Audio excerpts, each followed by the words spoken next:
queria trazer para os irmãos esse pensamento. A presença de Deus nessa dispensação. A gente pode pensar, primeiramente, sobre a solenidade que é a presença de Deus, né, no meio do seu povo. Lembrando, primeiramente, da presença de Deus na dispensação da lei. Aonde que Deus habitava, como que era o procedimento que eles faziam. Nós sabemos, pelo Pentateuco, toda a instrução que Deus deu para Moisés, as medidas do templo, como que tinha que ser, as cores das roupas, as vestimentas do sacerdote. Quando o templo ficou pronto, Deus desceu lá no lugar santo dos santos, né, em cima da arca, que era o lugar onde representava, né, a presença de Deus. Esse era a forma que Deus se colocava no meio do povo, na dispensação da lei. No templo de Salomão, nesse lugar que era a terceira parte do templo, o lugar santo dos santos, que era um lugar separado pelo véu, um lugar das instruções de Moisés também. Deus orienta Moisés que não poderia entrar sem sangue nesse lugar. Uma vez por ano era necessário fazer a expiação pelos pecados. O sacerdote, que tinha que ser de uma tribo específica, dos levitas, tinha que ser da família de Arão. Eles tinham que fazer as purificações antes todas. Então existia uma série de detalhes que foram dados a Moisés, que hoje nós sabemos que era uma figura. Deus mostrou para Moisés uma figura do que estava no céu, antes de Moisés ter essas instruções para construir. Primeiro eles construíram o tabernáculo enquanto estiveram no deserto, e logo depois Salomão, né, fez o templo. E esse lugar que os judeus adoravam, desde que Deus separa Abraão, Deus avisou a Abraão que ia levar ele para um lugar que ele ia escolher, onde ele ia colocar seu nome, para adorar. Então, desde Abraão, eles tiveram a instrução que Deus escolhesse esse lugar.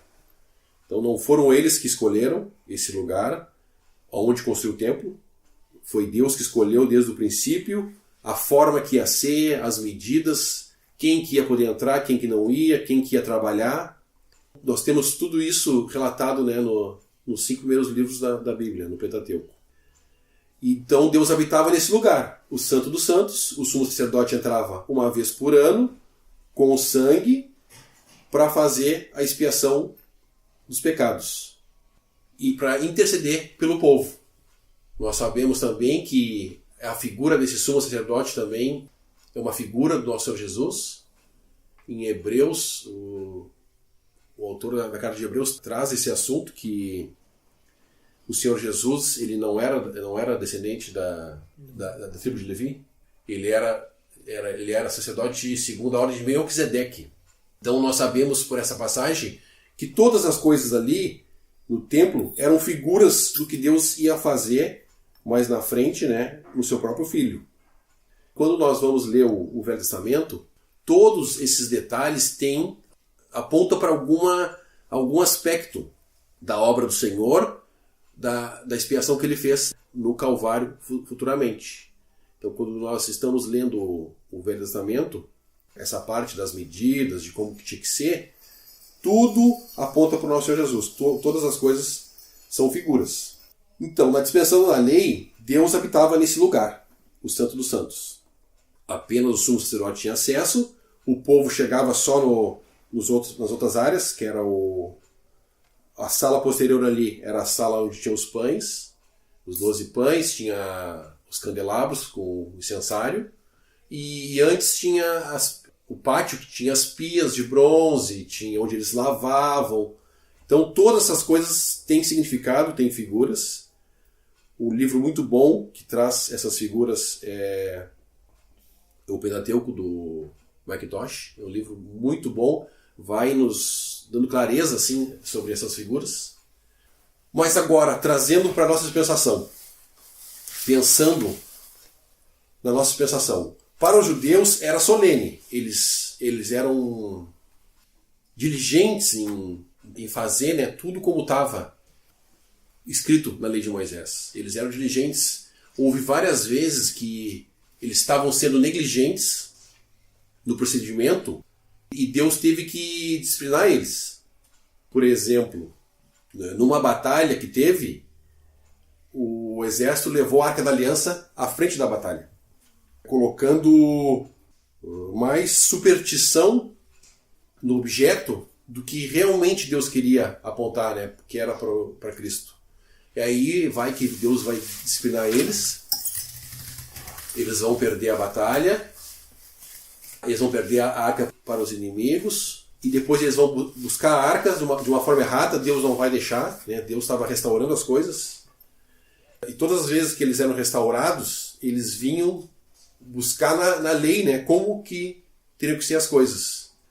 Depois que acontece esse episódio da arca, Davi manda os sacerdotes examinem a lei para ver como tem que ser.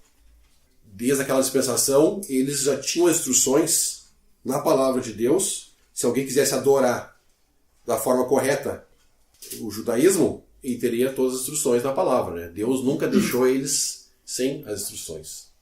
E essa é uma dúvida que eu já tive ela e muitos irmãos têm.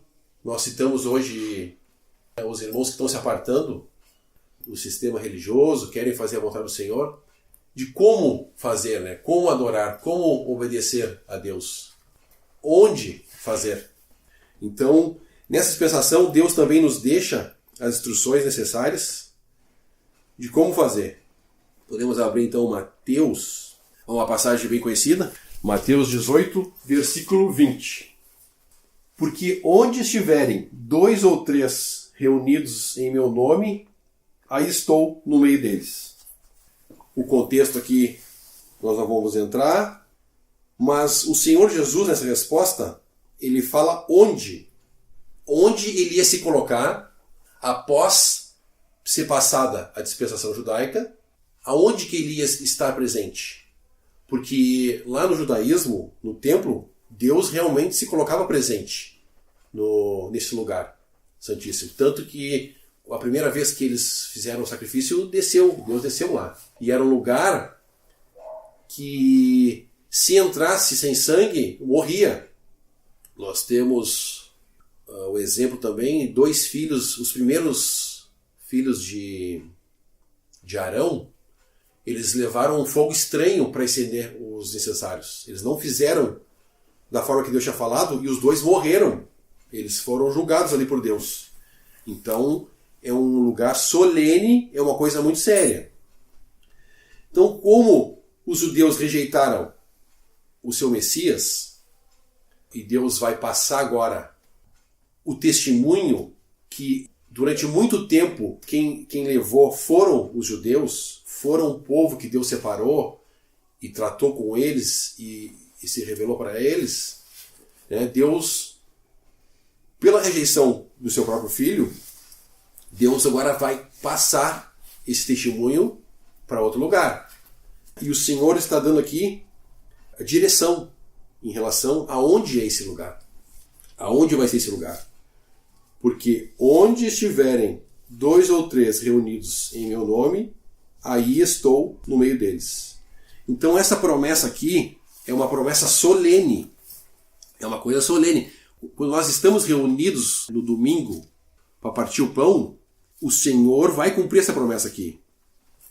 O Senhor vai estar no nosso meio, que aqui é uma promessa. Outra coisa, conectando com esse contexto aqui. Houve um problema entre os irmãos, não foi resolvido por 2 testemunhas, ele foi levado à igreja. Para nós entender isso, seria, se acontece um problema entre irmãos aqui e não se consegue resolver, esse problema tem que ser levado à Assembleia. Administrativamente, a Assembleia vai interferir nesse problema, vai julgar.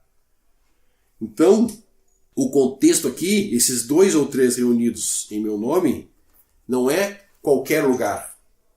Não é o homem fazendo isso. Foram pessoas apartadas, tiradas para fora do arraial, do sistema religioso, reunidas pelo Senhor que estão julgando em seu nome.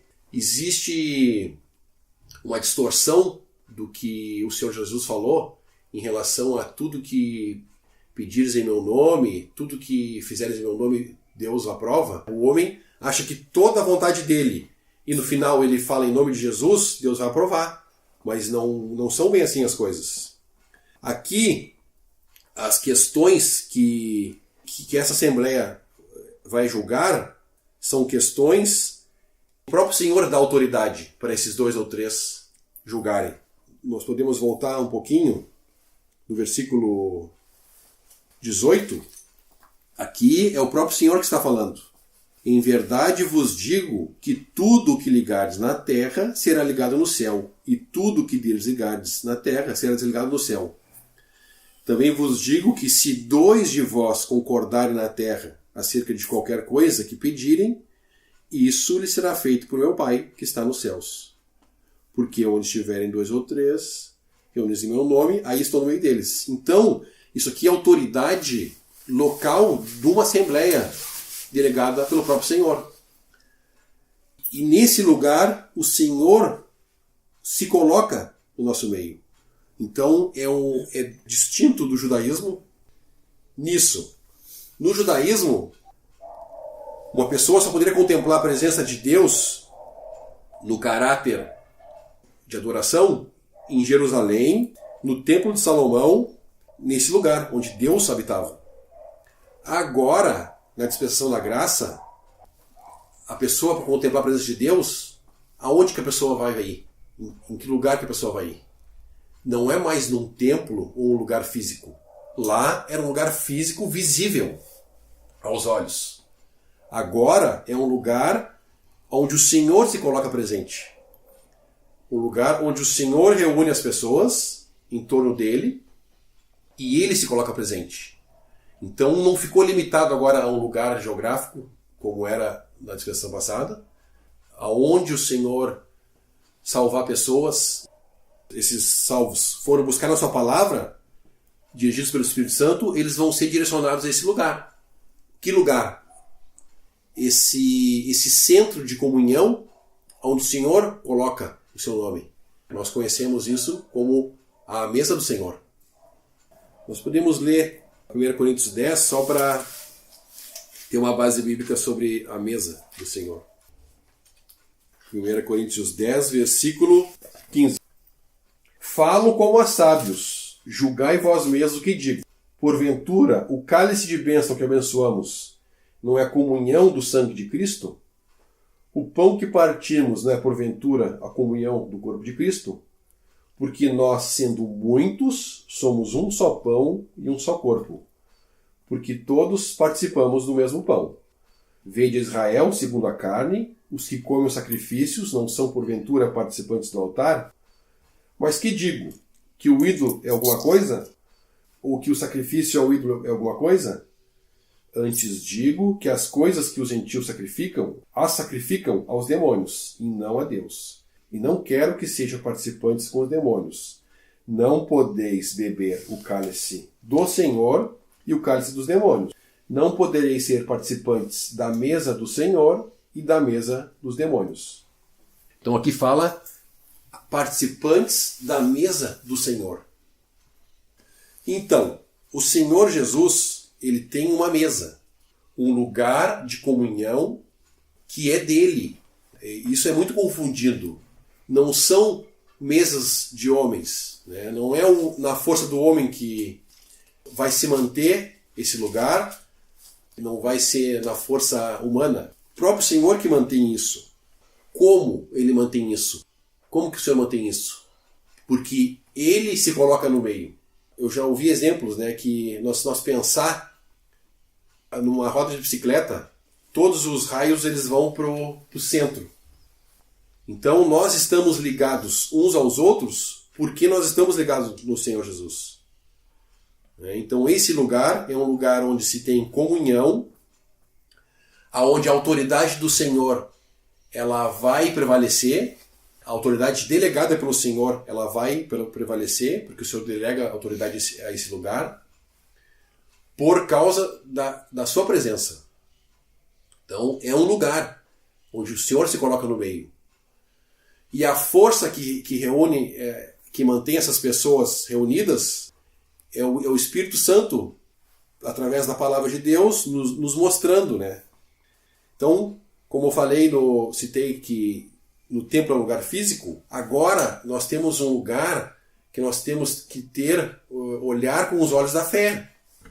Nós temos que ser convencidos pelo Espírito Santo que o Senhor se coloca nesse lugar. Que é a única coisa que vai nos manter nesse lugar. Porque as nossas preferências, a nossa vontade natural, ela deseja outras coisas. Ela deseja outros atrativos.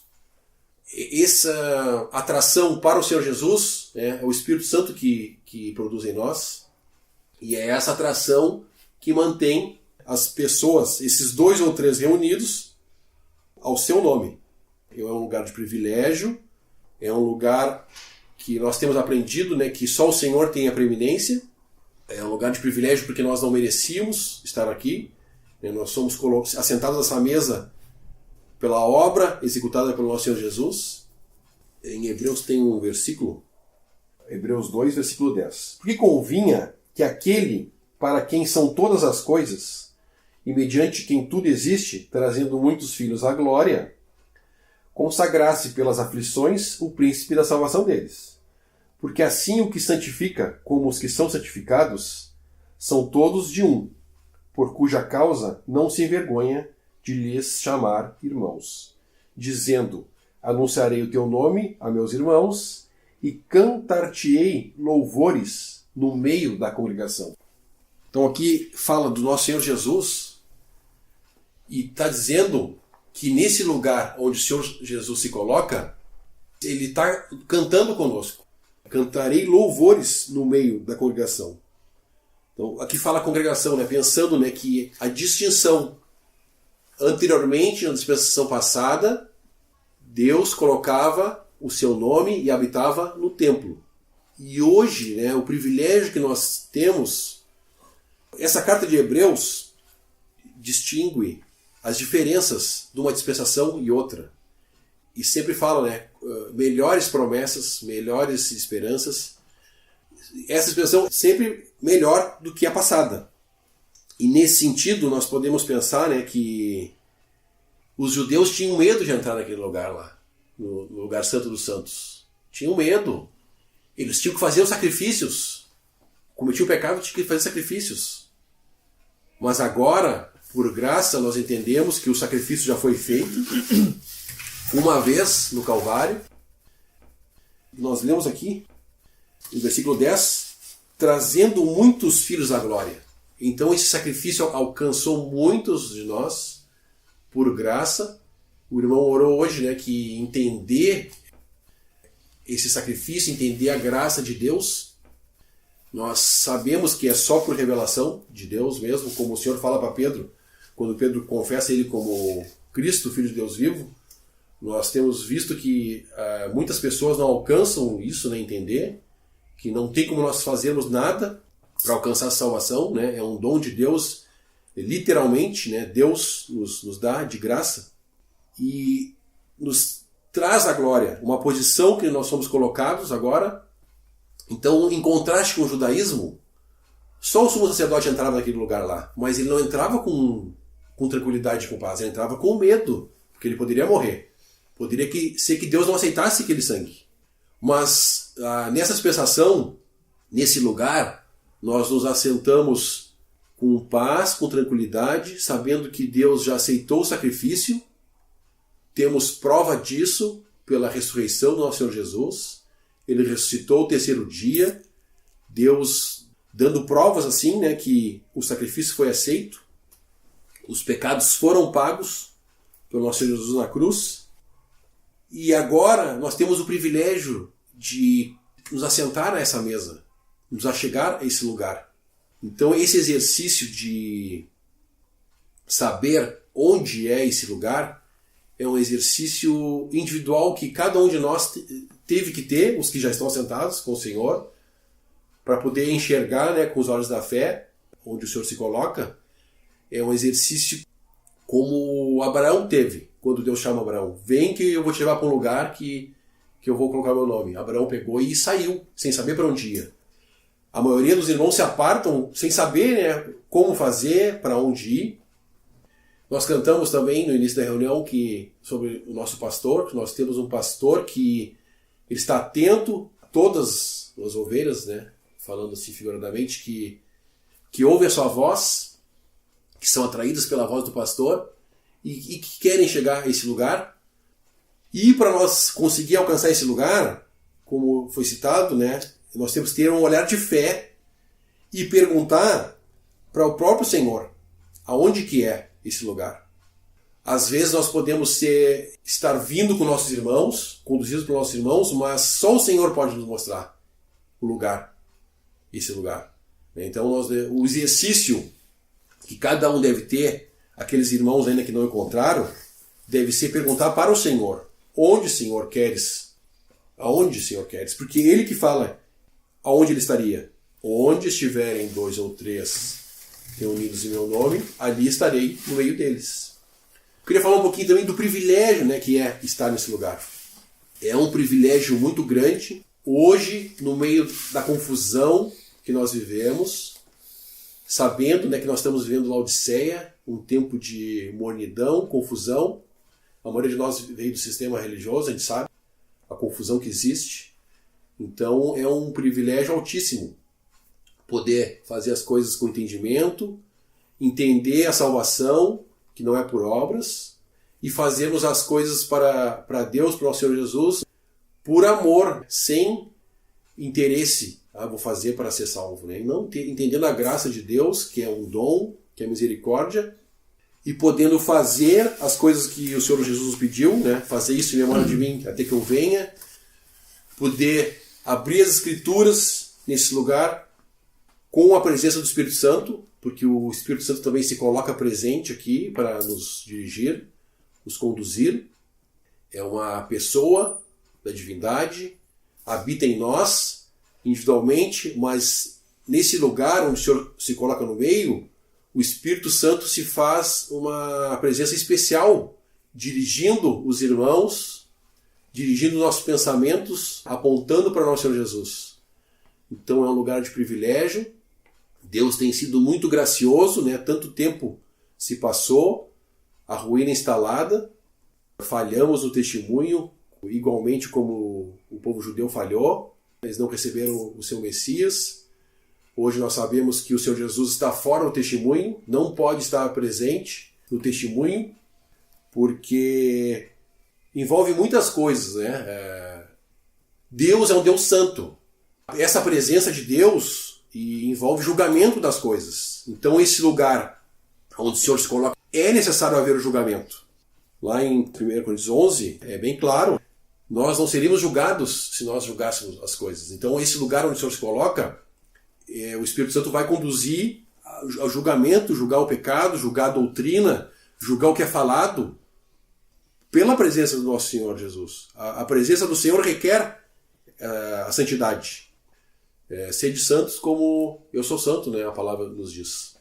Então é um lugar de privilégio quando nós enxergamos, né, a presença do nosso Senhor Jesus. Quando nós estamos atraídos por Ele, né, nós podemos mensurar, né, o privilégio que é estarmos assentados na simplicidade, como o Senhor Jesus nos pediu.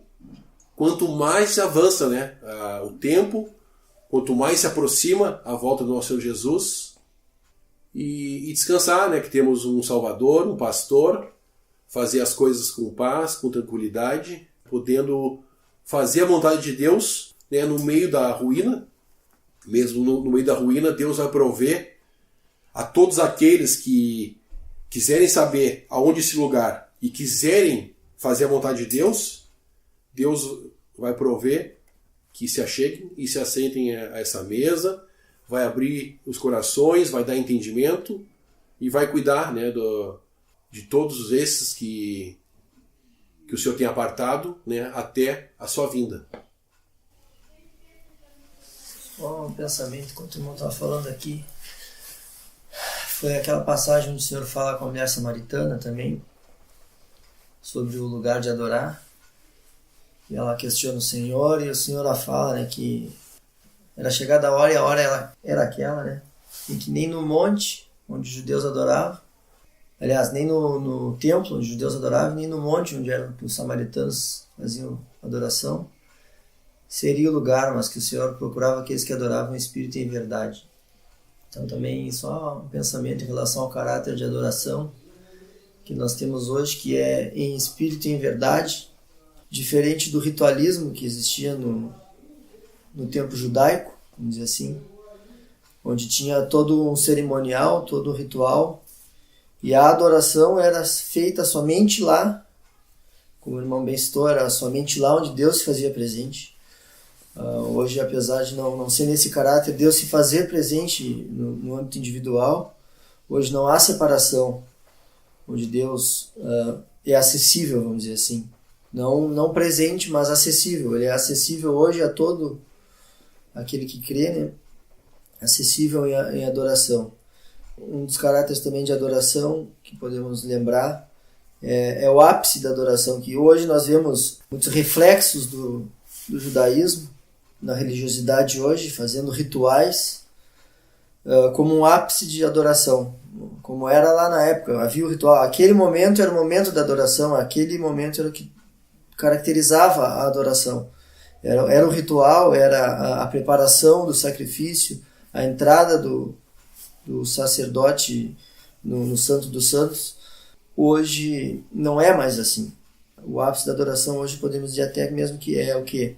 Não o ritual, não há mais ritual, mas sim que seria o partimento do pão, a lembrança do Senhor.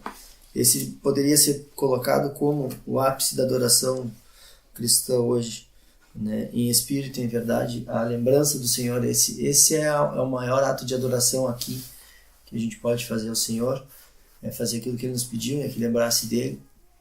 E hoje nós temos esse caráter de em espírito e em verdade, e não preso a um ritual. É algo mais, de certa forma, simples, um pouco mais complicado talvez de se entender, mas uma coisa mais simples, sem toda uma preparação, um ritual, um cerimonial, mas todo aquele que crê tem esse acesso a Deus, e esse partimento do pão especial, como o ápice de adoração, vamos dizer assim, está localizado, está conectado aonde está o Senhor, aonde Ele se faz presente, né? Onde 2 ou 3, né, se reunirem em nome dEle, e Ele estiver presente ali, onde Ele instituiu, que está expresso nas cartas também do Evangelho. Ao ir se lendo, vai se percebendo o lugar de adoração, no sentido não de ser o lugar instituído, mas sim aonde ele se faz presente. Não há um lugar específico como era na outra dispensação, mas hoje sim há um lugar, e esse lugar é onde está o Senhor. E esse é o caráter da adoração hoje, que o Senhor passa lá também a mulher samaritana, que o Senhor chama aqueles para adorarem em espírito, procura aqueles que o adorem em espírito e em verdade. Outra passagem que nos ajuda a entender sobre esse lugar e perceber sobre a presença do Senhor é Marcos 14, versículo 12. E no primeiro dia da festa dos pães asmos, quando sacrificavam a Páscoa, disseram-lhe os discípulos: aonde queres que vamos fazer os preparativos para comer a Páscoa? E enviou 2 dos seus discípulos e disse-lhes: ide à cidade, e um homem que leva um cântaro d'água vos encontrará, segue-o. E onde quer que entrar, dizei ao senhor da casa: o mestre diz, onde está o aposento em que hei de comer a Páscoa com meus discípulos? E ele vos mostrará um grande cenáculo mobiliado, preparai-a ali. E saindo os discípulos foram à cidade e acharam como lhes tinham dito, e prepararam a Páscoa. Aqui, no Evangelho de Marcos, ainda está conectado ainda com o judaísmo. Eles iam comemorar uma festa que estava determinada pela lei, era a saída do Egito, a Páscoa, que nos aponta também para Cristo. Eles tinham que matar um cordeiro ou um cabrito, cada casa tinha que matar e passar o sangue no batente da porta. Quem não fizesse isso ia passar o anjo e ia matar o primogênito. Então é uma figura do nosso Senhor Jesus, essa festa. E nós podemos pensar, como fala no versículo 12 ali, e no primeiro dia da festa dos pães asmos, quando sacrificavam a Páscoa, todo o povo judeu estava fazendo essa festa, comemorando essa lembrança, a saída do Egito. Mas o Senhor Jesus só se fez presente numa casa, no lugar onde ele estaria. Ele vai dar instruções bem específicas desse lugar. Versículo 13. Enviou 2 dos seus discípulos e disse-lhes: Ide à cidade a um homem que leva um cântaro d'água. Ele vos encontrará, segue-o. E onde quer que entrar, dize ao Senhor da casa. Então, não era para os discípulos escolher um lugar. Não foi essas instruções. Eles iam ter direcionamento desse lugar. O homem, nós sabemos aqui que é a figura do Espírito Santo, que o irmão citou lá em João, o episódio da mulher samaritana, o Senhor dando instruções também, né, como que ia ser esse lugar de adoração, aonde ia ser esse lugar e da forma que ia ser, em espírito e em verdade. Então, esse homem aqui, nessa passagem de Marcos, é figura do Espírito Santo, e a água desse cântaro é figura da palavra de Deus. Nós temos essas instruções, e nós pensar que o Senhor só estava nesse lugar aqui, todas as outras casas estavam comemorando a Páscoa. Mas o Senhor só se fez presente num lugar. Nós podemos pensar, transportando para hoje, né? Nós não comemoramos mais a Páscoa, nós comemoramos a ceia do Senhor. Existem muitas mesas, muitos reivindicando para si a mesa do Senhor e a presença do Senhor. Mas aonde é que o Senhor vai se colocar presente? Nos mais fiéis, nos mais obedientes, nos mais numerosos? Não. Ele vai se colocar presente aonde ele disse que ia estar. E como nós lemos em Mateus, onde estiverem 2 ou 3 reunidos ao meu nome, ali estarei no meio de vós. Então é interessante esse princípio. Só o Senhor pode apontar o lugar. Só o Senhor pode apontar esse lugar. O Senhor deseja os salvos se assentem nessa mesa. A palavra diz que Deus deseja que todo homem se salve e venha conhecimento da verdade. O conhecimento da verdade está incluído. A ceia do Senhor é uma verdade trazida por Paulo nessa dispensação. A lembrança da morte do Senhor. E essa passagem aqui é auxílio para nós entender como que o Senhor pode estar num lugar e não estar no outro. Porque o Senhor só vai estar no lugar, o lugar onde Ele disse que estaria. Hoje existem várias mesas que reivindicam a presença do Senhor. Reivindicam além muitas outras coisas a mais, né? Até mesmo a salvação. Quem não estiver conosco não vai ser salvo. Né? Vai muito além de reivindicar a mesa do Senhor. Distorcem, como fala em Judas, pervertem a graça de Deus. Então, o Senhor só pode se colocar presente no lugar que Ele falou. Dando autoridade assim, né, a esses 2 ou 3 que não dizem o seu nome, como uma assembleia local. Isso é uma coisa que também a gente demora algum tempo para entender a presença do Senhor, somente nesse lugar. Mas a palavra é clara. O Senhor se coloca presente apenas nesse lugar. O Espírito Santo, que é característica da dispensação, como o irmão citou de João, ele sim, ele está presente em todos aqueles que receberam o Senhor Jesus, e onde é invocado o nome do Senhor Jesus, o Espírito Santo se faz presente. Ele se faz presente nesses lugares. Mas o Senhor, pessoalmente, ele se coloca no lugar onde ele disse que se colocaria. Pensando ainda sobre a forma, né, que o irmão citou, que não é mais ritualismo, nós temos a passagem que nos ajuda a entender. Romanos 12, versículo 1.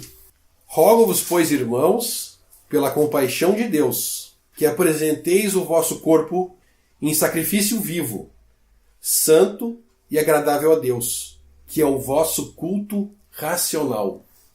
E não vos conformeis com esse mundo, mas transformai-vos pela renovação do vosso entendimento, para que experimenteis qual seja a boa, agradável e perfeita vontade de Deus.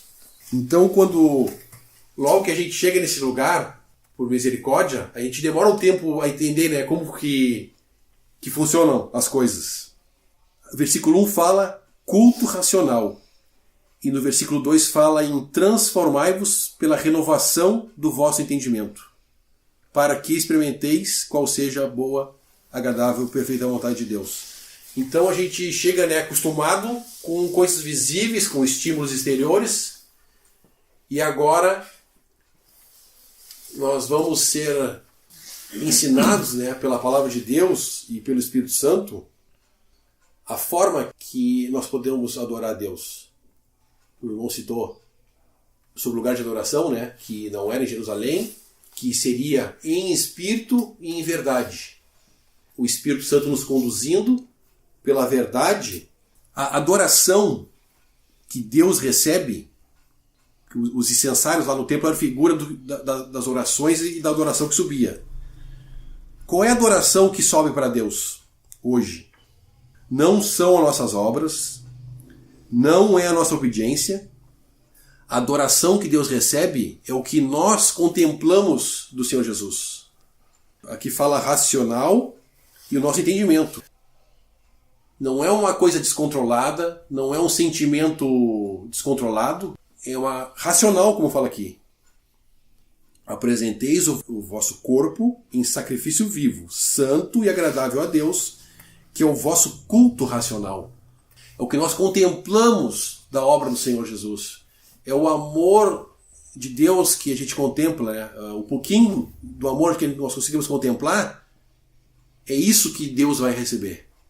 É isso que Deus vai receber como adoração. É o que nós contemplamos do nosso Senhor Jesus. O pouco que nós conseguimos contemplar é o que Deus recebe como adoração. Como nós podemos ter certeza disso? Porque só o Senhor ele foi capaz de executar a obra de Deus. O homem foi provado várias vezes por todas as dispensações e o homem sempre falhou. O único que Deus pôde abrir os céus e dizer: este é meu filho amado, em quem me comprazo, foi o seu próprio filho. Foi o seu próprio filho. E quando nós cremos nessa obra, agora Deus nos vê através dele. Deus não vai olhar por nossos pecados. Nossos pecados já foram pagos na cruz pelo sacrifício do Senhor. Então Deus nos vê através do seu Filho. É assim que é possível, né, nós nos achegarmos a Deus e Deus receber a nossa adoração. O que nós conseguimos contemplar do Senhor Jesus sobe a Deus com adoração. Fala aqui de culto racional, sacrifício vivo, santo e agradável a Deus, que é o vosso culto racional. E não vos conformeis com esse mundo, mas transformai-vos pela renovação do vosso entendimento. Interessante esse versículo, né, que nós temos as reuniões de edificação, que é uma das reuniões de assembleia, e nós vamos abrir as escrituras, estudar a palavra de Deus, e a palavra de Deus tem esse poder de transformar o nosso entendimento, nos dá entendimento, né? A palavra também cita crescei em graça, em verdade e em graça, né? Entender cada vez mais profundamente, né, o amor de Deus, esse sacrifício, quão ruim nós éramos e quão nós somos agraciados, privilegiados. Como o João Batista falou, né, que no batismo do Senhor Jesus, o que importa é que ele cresça e eu diminua, porque os discípulos eram discípulos de João, e João direcionando os discípulos a Jesus. E Jesus vai crescendo dentro dos nossos corações. E o nosso eu, ele vai diminuindo. O nosso ego, ele vai diminuir, porque nós somos pecadores, éramos inimigos, e essa obra toda que Deus fez, pensando em glorificar o seu Filho, em exaltar o seu Filho, nos agraciando juntamente com Ele, nos dando uma posição de filhos, né, co-herdeiros com Cristo. Então isso vai nos diminuindo e o Senhor vai crescendo no nosso entendimento, como fala aqui, renovando o nosso entendimento. Porque antes nós éramos egoístas, né? Nós somos egoístas naturalmente, mas esse egoísmo, esse nosso ego vai tomando lugar, né? O Senhor Jesus crescendo em nosso entendimento. cada vez mais, cada vez mais. E para isso nós temos o Espírito Santo aqui para fazer esse trabalho através da palavra de Deus, através dos irmãos, através dos dons, né? Que o Senhor cresça cada vez mais, renovando o nosso entendimento, menos nós e mais o Senhor Jesus, que é o objeto de Deus, é o propósito de Deus sempre foi o seu Filho, glorificar o seu Filho, reunir em torno dele um povo, uma noiva. Quando nós temos o nosso Senhor Jesus como nosso objeto, nós conseguimos nos tornar agradáveis a Deus.